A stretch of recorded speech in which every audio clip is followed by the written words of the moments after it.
Well, we have a major problem with people who make money off of the policies they advance, and that includes foreign wars. I mean, you got Joe Biden. I think part of the reason why we're sending $200 billion of our own taxpayer money to Ukraine is that that's the very country that paid a $5 million bribe to Joe Biden's son. He brought up Nikki Haley. Her family operates a military contracting firm, joins the board of Boeing, effectively has a military contracting government connection using line of business since leaving the UN that stands to make money from the very wars they advocate for. So it's a bipartisan affair. Republican or Democrat, I don't care. We have to end the corruption first.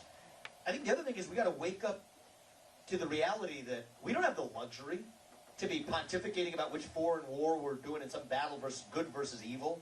Let me just say, first of all, I reject the good versus evil mythology in Ukraine. And Ukraine's one of the most corrupt nations on planet Earth. It's not a democracy. It's banned 11 opposition parties. It has consolidated all media into one state TV media arm. The eastern regions of Ukraine are Russian-speaking regions that haven't participated in Ukrainian parliamentary elections for the better part of 10 years. And so a lot of the mythology you're fed by the mainstream media is, I think, a lot of garbage. But put that to one side. We have a major vulnerability right here at home. We're more vulnerable to cyber attacks, super EMP, electromagnetic pulse attacks, border incursions. Look what's happening at our southern border. Missile attacks, space-based attacks, defenses that are lacking. I think that what we need to do, we're $34 trillion in the hole. As your next president, you don't know what my foreign policy priorities are. It's to keep us out of World War III. It's to declare economic independence from communist China. And then to use our own national defense spending to defend our own homeland right here in the United States of America at a moment where we're more vulnerable than we've ever been, at a moment where we're closer to World War III than we have ever been in my lifetime. So that's what I think is going to wake up the Republican Party, is less about we can talk about bickering over one conflict or other at the periphery. But instead, actually, if we wake up ourselves to the vulnerability right here at home, let's talk about October 7th in Israel. If that can happen in Israel, that can happen right here at home in the United States of America. God forbid that it does. It's my job as your next president to make sure that it doesn't. So I think that's when you ask about bringing Republicans along, I think that's the way I'm going to do it. And this shouldn't be a partisan point. It's not just about bringing Republicans along. This should be a fundamental American issue that we cannot tolerate a super electromagnetic pulse attack that takes out half of our electric grid, which could leave a third of this population dead in a matter of 6 to 9 months. And so I think it's going to take somebody who understands that priority.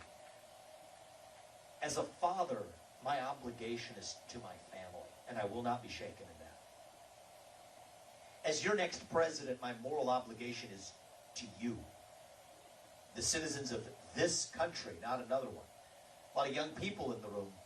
I'll tell you, my obligation to your generation is to make sure that you don't grow up with $200,000 of somebody else's debt on your shoulders that you didn't sign up for.